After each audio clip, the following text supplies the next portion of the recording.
Hello, welcome to Escaping the Echo Chamber. I'm Aaron, and today I want to talk about jobs.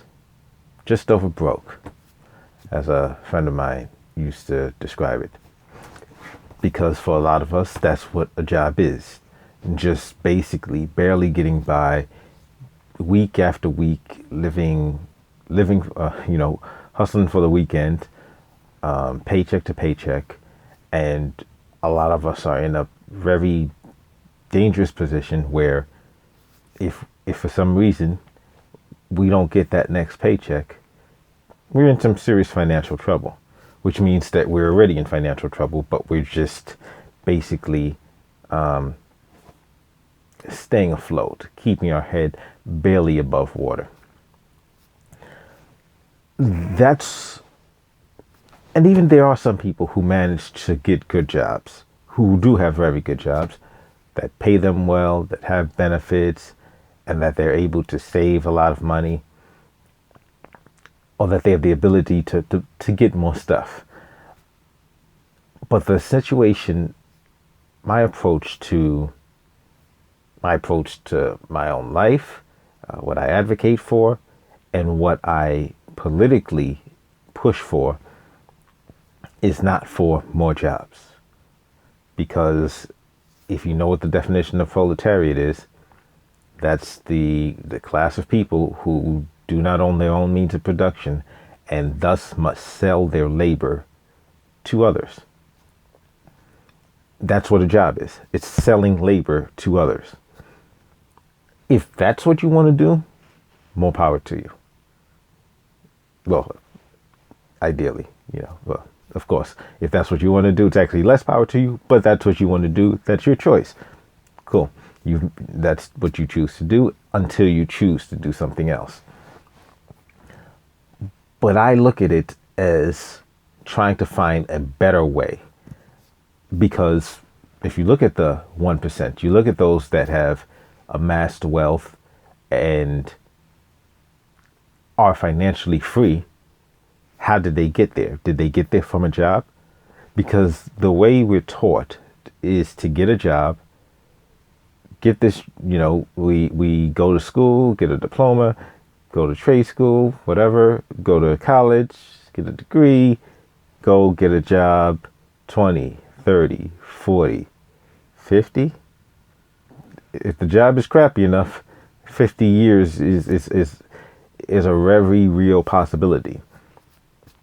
I do a lot of blue collar work. I've done a lot of blue collar work, and I've seen individuals in their 60s. I've seen individuals in their 70s still doing this manual labor for others because they need to survive. They're hoping for a pension. They're hoping for a pension that's enough for them to survive on, and if in the absence of that, they're hoping for Social Security, some type of government help. And Social Security, remember, is something you've paid into. So I believe we're definitely owed that because this is money that was taken from individuals under the guise that it would be returned to them at some point. But that's no real way to live. Unless you choose it voluntarily, and then you choose which way to live. I would like to keep options open. I would like to provide people the option to not have to go through that. So I look at it in terms of how do the rich get rich? Multiple streams of income. I mean, these are terms that if you've just went to the basics, if you just went through the majority way of being educated, you're not familiar with that. Like multiple streams of income, what is that? Where people learn to make their money work for them instead of them working for their money. And I've encountered this type of information from being around people who are entrepreneurs, people who are business owners, reading books and learning that there's a better way, a smarter way to provide for ourselves, to make money, and to be able to get to a point where you don't need to sell your labor to somebody else in order to survive. where you can get more money much quicker, and you don't have to spend 30, 40, 50 years hoping that you've put in enough work that you can get a decent pension or a decent Social Security payment that you can survive on. To actually get to a position where you have something that you own that's tangible, and you're good, you're set, and you have assets that are still bringing in money, even if you're not out there selling your labor. These are the types of things I like to focus on. Like I said, I try to be around people who are involved in this. I'm currently working on things that are moving me closer to my own goals. And politically, from a policy aspect, these are the type of policies I think need to be promoted to help people, to help the public.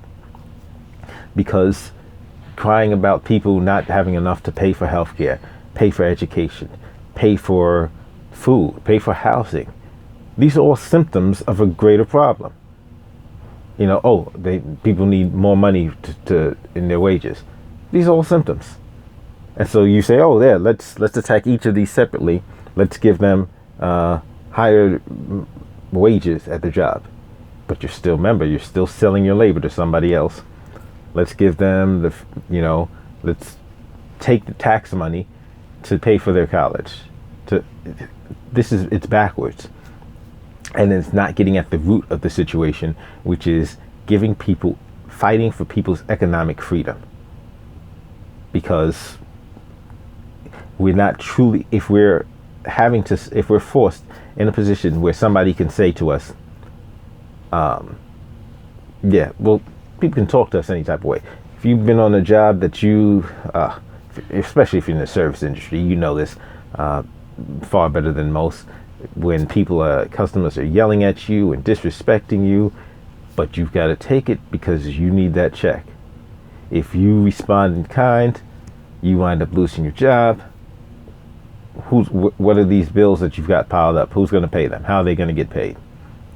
This is the kind of things I want us to live in a world where we're not at the mercy of the whim of other people. That's why striving for a job just over broke? No, we can do better than just over broke. Just over broke is not the answer. Strive for financial freedom. Thank you for watching this episode, and I'll see you next time.